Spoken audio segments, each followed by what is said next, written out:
Magandang oras mga kababayan, mga ka-Golden Boy. Meron tayong bigyan ng reaksyon ngayon.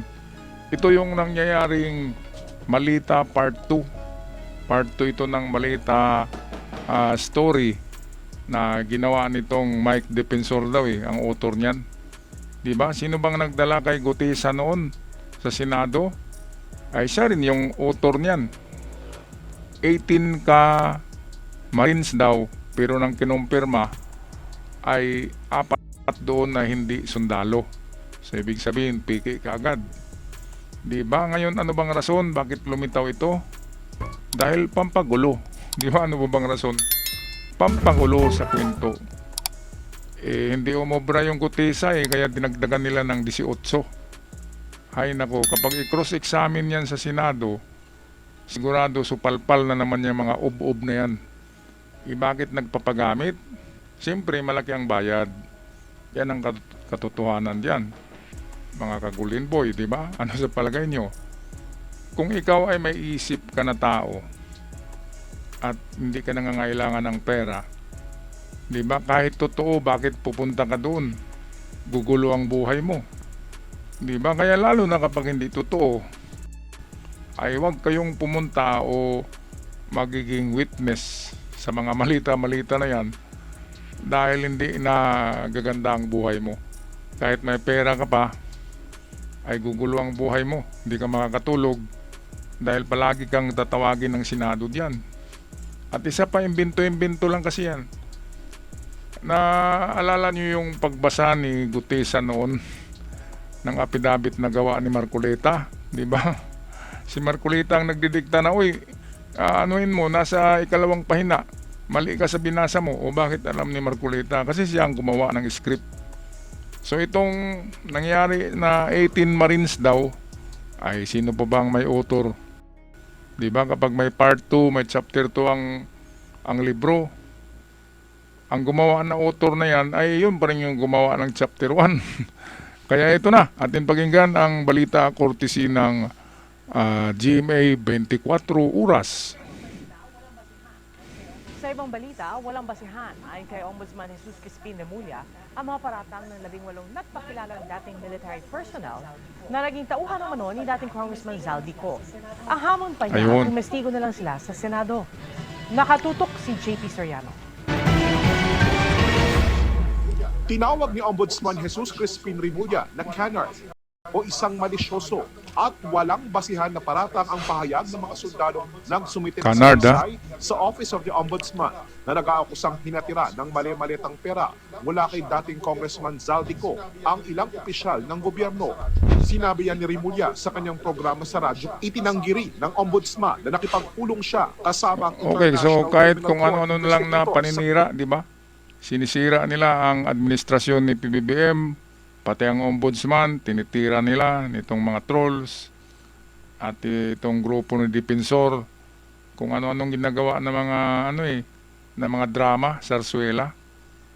Kung totoo yan na mali-malita, bakit si Gutesa lang ang dinala noon sa Senado? So nagkamali sila, dapat lahat na yon sabay-sabay.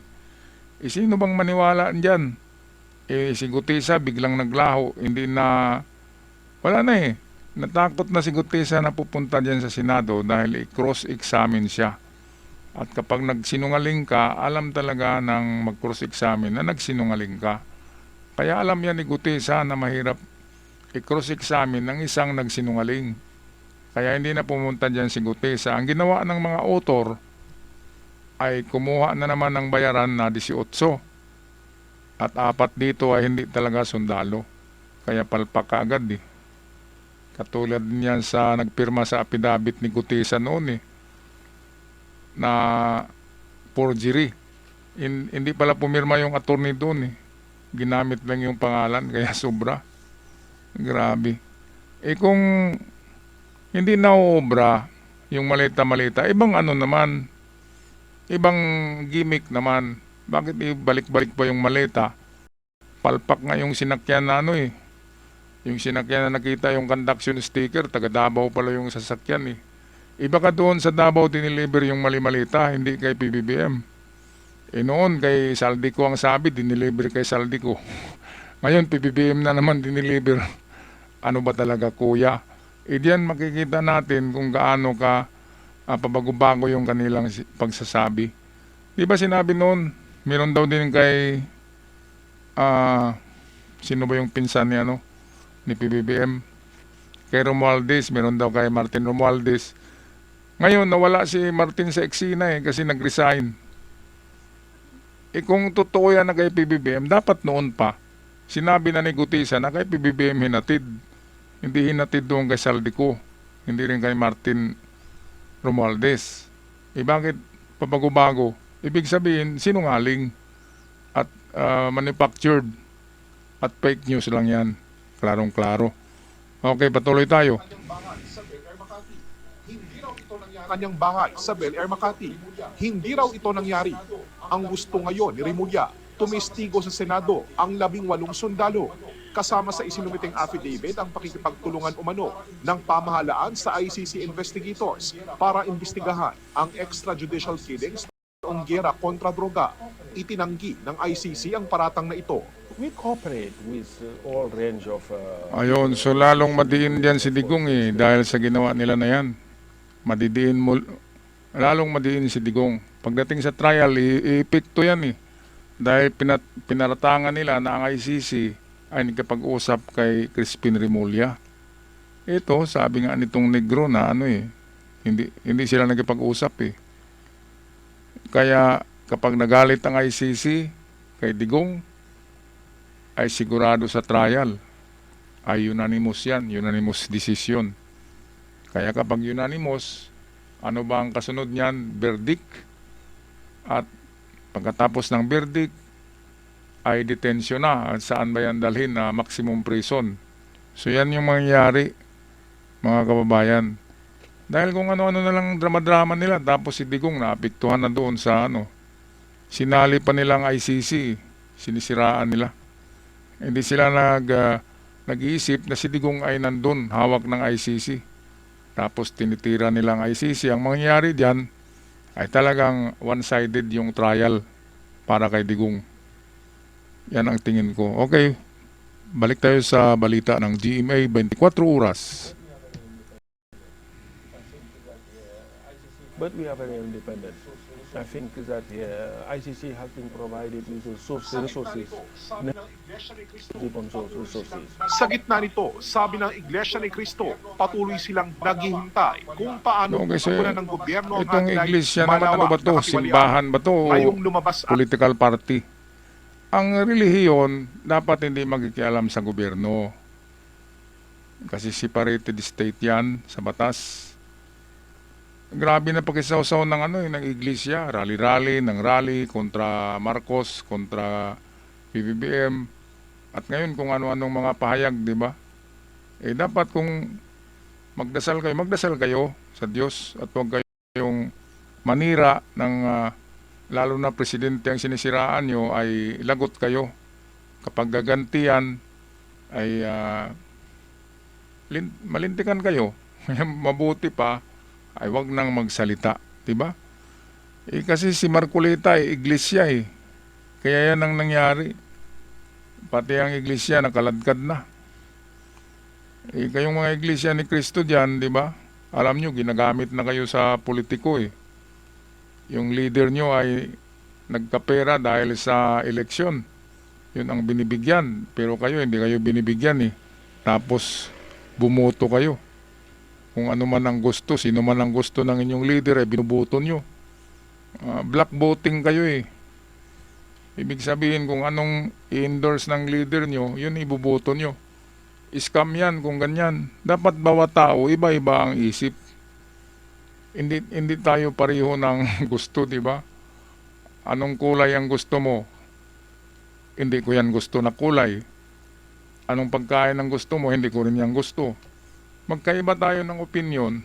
So kahit kayo diyan sa iglesia, alam ko magkaiba kayo ng opinion. Kaya iboto nyo yung kung anong nasa puso nyo. Siya yung iboto nyo. Huwag kayo magpadikta. Yang pinag-usapan Diyos sa relihiyon. Kapag pinag-usapan politika, ay huwag na kayong mag-isaw-saw dyan.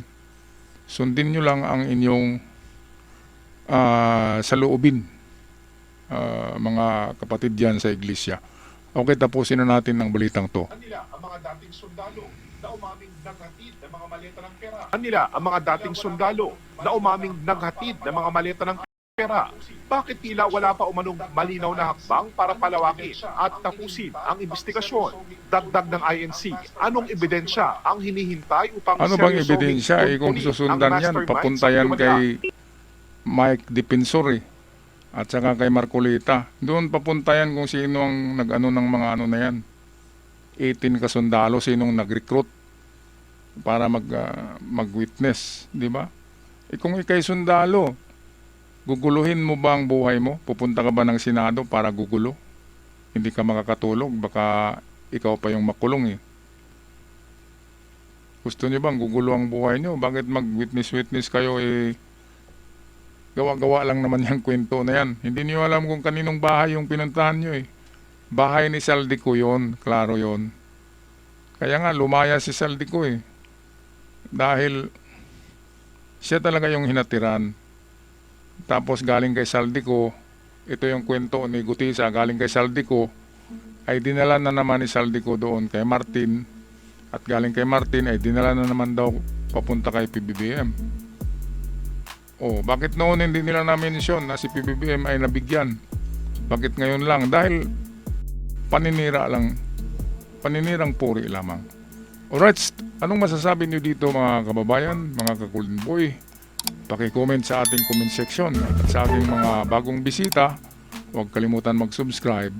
Maraming salamat. Hanggang sa muli, see you on our next upload. Maraming